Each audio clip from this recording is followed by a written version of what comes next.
Friend, तो आज की इस वीडियो में हम ELCB और RCCB के बारे में जानेंगे।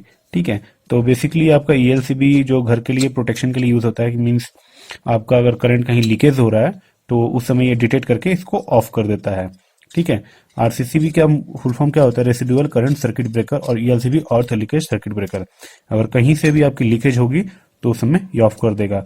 तो यहाँ पर देख सकते हैं टर्मिनल क्या है, 1 और N है, और इधर 2 और N है। तो ये न्यूट्रल की हो जाएगी, फेज की हो जाएगी, इधर से इनपुट जाएगी, इधर से आउटपुट निकलेगी।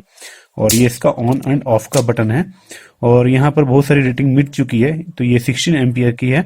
अगर जब भी आप घर के लिए ELCB या RCCB ले रहे हैं तो उस समय आप 30 मिली एम्पियर वाला लीजिए। ठीक है, और 30 मिली एम्पियर से अबव लेते हैं तो उस समय क्या होगा कि इन द केस अगर आपको शॉक लगता है तो उस समय आपको प्रोटेक्शन उतना नहीं रहेगा। ठीक है, तो आपकी सेफ्टी के लिए हमेशा 30 मिली एम्पियर का लीजिए। इंडस्ट्रियल के लिए 60 मिली एम्पियर का यूज होता है।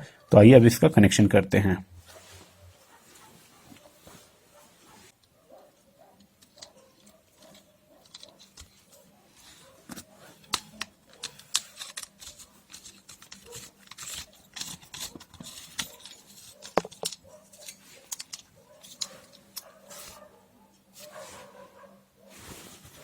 तो हमने इसका कनेक्शन कर दिया है।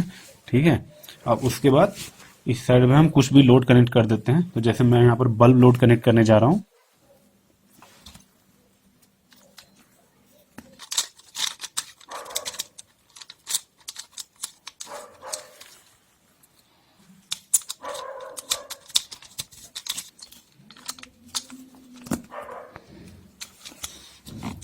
तो हमने इसका कनेक्शन बना दिया है। तो आप देख सकते हैं हम एक बल्ब जला रहे हैं।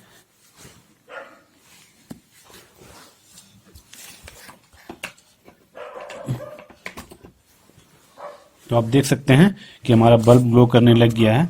तो अब इसमें यहाँ पर ऑप्शन होता है टेस्ट के लिए। ठीक है, तो ये आपका टेस्ट करने के लिए ऑप्शन होता है। तो हम यहाँ पर टेस्ट करने के लिए क्या करते हैं, यहाँ पर टेस्ट बटन होता है, तो इसको प्रेस करेंगे तो आपका ऑफ हो जाता है। ठीक है, तो इसको हम लोग ऑन एंड ऑफ कर सकते हैं। तो आप देख सकते हैं हमारे पास ये ELCB से हम लोग बल्ब ऑपरेट कर रहे हैं। ठीक है, इस बटन दिया रहता है कि टेस्ट करने के लिए कि फॉल्टी कंडीशन में आपका ELCB वर्क करेगा कि नहीं। ठीक है, आप किसी भी कंडक्टर में अगर आपका टच कर जाएंगे तो आपको शॉक लगेगा, लेकिन तुरंत सप्लाई कट जाएगा, आपका डेथ नहीं होगा। ठीक है, तो ये एक सेफ्टी डिवाइस है। और जैसे बहुत सारा मोटर्स होता है तो वहां पर भी अगर लीकेज करंट हो रही होती है तो उसको भी स्टॉप करने के लिए हम लोग ये यूज करते हैं, ELCB या RCCB। तो आइए हम ELCB का वर्किंग समझते हैं। तो ELCB का वर्किंग समझने के लिए आप देख सकते हैं यहाँ पर फेज और न्यूट्रल है, मीन्स लाइव और न्यूट्रल है। ये कनेक्टेड है आपका एक ब्रेकर के थ्रू। ठीक है, ये रिले होता है और ये ब्रेकर के थ्रू कॉन्टेक्ट होता है। तो यहाँ पर जैसी रिले सेंस करता है इस सर्किट को डिस्कनेक्ट कर देता है। तो इनिशियली आपका क्या होगा, ये दोनों कनेक्टेड होगा। ठीक है, ये दोनों आपस में कनेक्टेड होगा, ये भी आपस में कनेक्टेड होगा। तो इधर से फेज जाएगा, फेज इधर क्वाइल में जाएगा, फिर क्वाइल से इधर बल्ब में जाएगा, फिर बल्ब से होते हुए न्यूट्रल होते हुए यहाँ से सर्किट कंप्लीट होगा। ठीक है, तो जब आपका करंट सेम रहेगा, ठीक है, जब आपका नॉर्मल करंट रहेगा, जैसे सपोज करते हैं एक एग्जांपल लेते हैं, जैसे एक बल्ब को हम ऑपरेट करते हैं। ठीक है, लाइव और न्यूट्रल से। तो मान लीजिए करंट इधर 0.5 एम्पियर है, तो सेम करंट इधर भी होगा 0.5 एम्पियर में। जो करंट जाएगी वही करंट तो आएगी। तो सेम इसका वर्किंग प्रिंसिपल भी इसी पे डिपेंड होता है। जैसे यहाँ पर मान लीजिए कुछ लीकेज हो गया तो थोड़ी देर के लिए यहाँ पर करंट चेंज हो जाएगा, इस साइड करंट चेंज होगा। ठीक है, थोड़ी देर के लिए। तो ये वही डिटेक्ट करता है। तो जब क्या होता है कि जब आपकी मेन सप्लाई जा रही होती है, लाइव जा रही होती है, तो यहाँ पर फ्लक्स प्रोड्यूस होता है। और जब तक आपका अनबैलेंस नहीं होता है तो ये फ्लक्स, इसका फ्लक्स और इसका फ्लक्स एक दूसरे को कैंसिल करते रहता है। ठीक है, ये कैंसिल कर देगा, ये दोनों फ्लक्स एक दूसरे को कैंसिल कर देगा जब आपका करंट सेम रहेगा। ठीक है, दोनों साइड में। जैसे कोई पर्सन इस पॉइंट को या इस पॉइंट को टच कर देगा तो उसके चलते इधर इस कॉइल का और इस कॉइल का फ्लक्स चेंज हो जाएगा। तो यहाँ पर रिजल्टिंग कुछ फ्लक्स प्रोड्यूस हो जाएगा।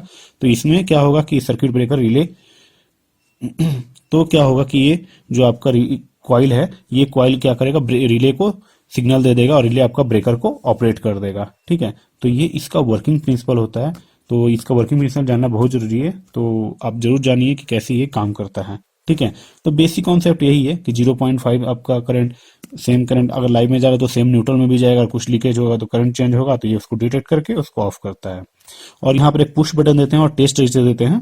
ठीक है, तो टेस्ट रजिस्टर का क्या पर्पस होता है कि जब भी हम लोग इसको टेस्ट करते हैं, इसको प्रेस करके टेस्ट करते हैं कि आपका सर्किट फॉल्टी कंडीशन में काम करेगा या नहीं करेगा। और रजिस्टर होता है, ये जो नॉर्मल रजिस्टर है हमारे पास, तो इससे क्या होता है कि हम करंट को मिसबैलेंस करते हैं। तो ये वैल्यू रजिस्टर का वैल्यू उतना रखते हैं कि 30 मिली एम्पियर से ज़्यादा करंट फ्लो कर सके, ताकि हम इसे चेक कर सके कि फॉल्टी कंडीशन में वर्क करे कि नहीं। जैसे ही आप प्रेस करेंगे 30 मिली एम्पियर से करंट ज़्यादा जाएगा तो ये ऑपरेट कर जाएगा। ठीक है, अगर आपको सर्किट ब्रेकर से रिलेटेड कुछ भी डाउट है तो आप जरूर कमेंट करें, मैं आपको पूरा का पूरा आंसर देने का कोशिश करूंगा। Thanks for watching.